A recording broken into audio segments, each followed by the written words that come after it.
guess you can make this out yourself. It's busy, it's big, it's a lot of action going on here. People are getting their allowances from the government here as well, like their social welfare, okay, widow's allowance, whatever, children's allowance. If we close those hatches right now and said no money, you can understand that you have people who get very annoyed with us, and that's what they did in 1916.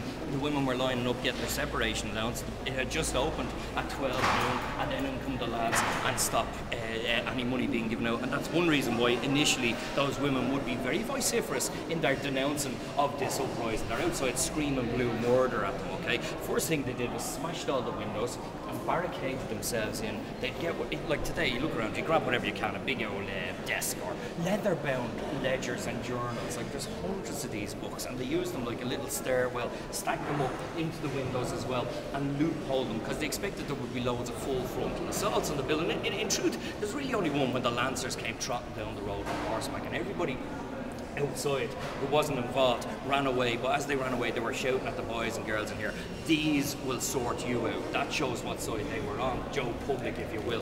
But the Lancers kind of hesitantly wait at Nelson's Pillar. It's 3 hours into the rising, they don't know what's going on. There's this deathly silence, and one of the lads here lit a homemade bomb and exploded prematurely, and there was a barrage of fire so intense towards the Lancers. And for the first time in Irish history since 1798, the Great British Army turned on their heels and ran from the battle. Like, so you can imagine the sense of euphoria. If you turn to your comrades in here, forget about dying, we're going to beat these guys. But very, very quickly that euphoria can turn into trigger happiness and boredom as well. Like, one difficulty was keeping the men and women occupied, right?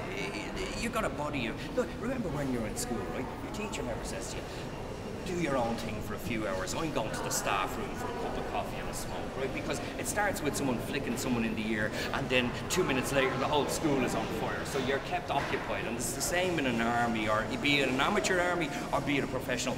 They always try to keep the guys doing a route march or something, like to waste your energy. One thing they did here was they had them lads tunneling through the buildings to take the whole block. So they went from mouse holing, they call it in the military. You could go from here right to the end of the street. They also made sure they fed the guys, right? There was a hotel next door, the Metropole, and sure, Desmond Fitzgerald and a few of the lads went in there and took all the food, and the manager's gone. Desmond Fitzgerald takes out a pad of paper and writes him a very official chitty, you know, saying the Provisional Irish Government owes you the sum of £15. We hope you approve of the cause. You shall be compensated upon the establishment of the Irish Republic. And you can only imagine his face, like, as he's taking this piece of paper. But anyway, his hotel was destroyed by the British bombardment, so it didn't really matter about the £15 worth of food, right? Desmond Fitzgerald, by the way, there's a name. Garrett Fitzgerald was a Taoiseach here in the 1980s, okay, the man who first approached Margaret Thatcher about the Irish peace process. Now, you like this, the man who wore a brown shoe and a black shoe, right, when he first met Thatcher, and this just threw her off, you know, the leader of a country coming along with two odd shoes. Now, for you see what, his wife was very sick at the time in the hotel, and he didn't want to wake her, so he's looking for his shoes in the dark, but he completely tossed Thatcher. You can imagine her obsessive compulsive disorder would be really affected by such a thing. But anyway, his son his father was the man who fought here, like the head chef of the Rise. Like, it helps in politics to get in if you've got a good background, like, you know, if you're from one of the big political clans in America, like, say, the Bushes or the Kennedys or the Schwarzeneggers, any of those big strong power, I'm including that for you, any of the big strong powerhouses, right? You're welcome. The Monday and the Tuesday sees a lot of looting and burning outside, you know, and people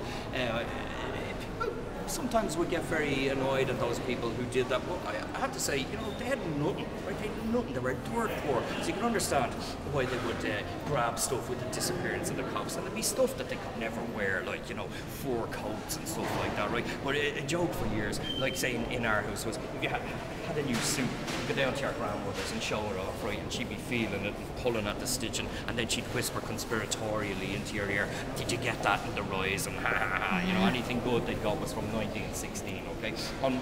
The problem is they're looting and burning, and the intensity of the heat was such that when the British start bombarding from Wednesday with the howitzers. The heat was so intense you couldn't even touch the walls. Right? One fella said, if you put your hand on the wall, you'd leave your hand behind. Okay, the common thread amongst all those personal accounts from 1916 is that the heat was such that they thought they were going to be roasted alive. Okay, on Thursday James Connolly was outside, and you remember constant bombardment. Okay, he took a shot in the shoulder. Later on, he took a nastier wound in the ankle. The man who patched him up was a British Army officer called Mahoney. Right, so you know, don't think that all the British Army were bad. Right, here's a good guy who said, "I'm a prisoner of war. Well, let me help out. I'm a doctor after all," and he tried his best to look after Connolly. They had a little bit of morphine here, not an awful lot, so he was in a fair bit of pain, but he was also being carted around on a kind of a stretcher, still giving orders. You do this, you do the other, keeping the morale going. Because like Pierce, I love Pierce, right? I mean, I really love him, but he's wandering around to all the men saying, "Well, Johnny, don't be worrying. We'll be meeting our maker soon enough." Like that, you don't want to hear that in the middle of a battle. You want to hear someone saying, "I'm going to get you out of here alive." And the man who did get them out was O'Ratley. If you remember, I know there's loads of names. I keep throwing names at you, right? But don't worry too much about it. But the O'Ratley was the guy who drove to Kerry and Galway and Limerick, saying it's all off. Well, he saw the guys had gathered at Liberty Hall, and he joined in anyway. You know, Yates says that O'Ratley jumped out of his car and said, "Because I helped to wind this clock, I've come to hear it strike." You know, I don't think people walk around talking like William bloody Shakespeare. Okay, I guess he said, "I'll help you out, lads." Right? He led a mad charge down Moore Street, which is parallel to O'Connell Street, and Moore Street was what they thought was the only way through the British cordon. And he led 20 men, volunteers, including Michael Collins, who was aide-de-camp to Joe Plunkett, and O'Ratley bore the brunt of a Lewis gun. They fired 150 rounds a minute. That's a lot of lead heading towards you in a field. But on a narrow street, it's even worse because, you know, you're running against a curtain of lead. And he slumped into a doorway and he wrote this lovely note to his wife, right? I'll read the words to you. And look, I'm not invading her privacy because she published this letter immediately afterwards. It says, "Darling Nancy, I've just been shot leading a rush up Moore Street. I took more than one bullet, I think. Tons and tons of love, dearie, to you and to Nell and to the boys and to Anna." And he finishes off with a great line. "It was a good fight and lovely yours, O'Ratley." You know, that's a great line. Yeah, it was a good fight anyhow. Because there are people in Ireland and around the world who would try to say, "Oh, you know, that's a rubbish fight. It was just a riot, like for a week." No, like, you know, they recognise even way back then that under the circumstances they had done the best that they possibly could, being outnumbered, outgunned, out-trained, unsupported, okay, and they still went ahead. There's a guy here, I'm not going to say his name, but he's a journalist and he's always trying to undermine them all the time. And he says they had no mandate. By the way, this is an English journalist working in Ireland, right? And he's always saying we this and we this. And anyway, he says they had no mandate. You don't need the mandate if you know you're going to get the mandate later on. Like, you know, if you're morally justified if you know what you're doing is right later on. I think, you know, but that's my personal opinion. Don't put that on YouTube because then I look like a big nutcase or something, right? The first time I saw one of them, I was saying, "Will you take the bloody picture?" Yeah. Anyway, morning.